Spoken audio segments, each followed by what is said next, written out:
Here we are at the F-Body Nationals in Memphis, Tennessee, looking at the 1968 Chevy Camaro. It's built by Heights.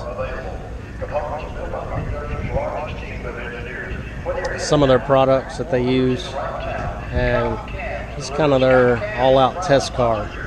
So tell it's got a racing seats, has a cage in it, Momo steering wheel,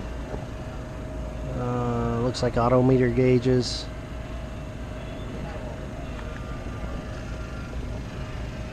Forged line wheels, 285/35, 18s up front with the 325/30/19 in the rear. And then this is where it gets a little crazy, because under the Heights car, it's a full independent rear suspension like you'd find in a newer car. So, pretty neat.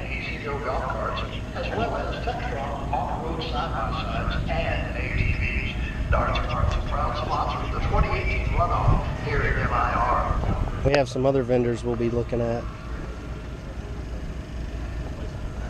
Beautiful car.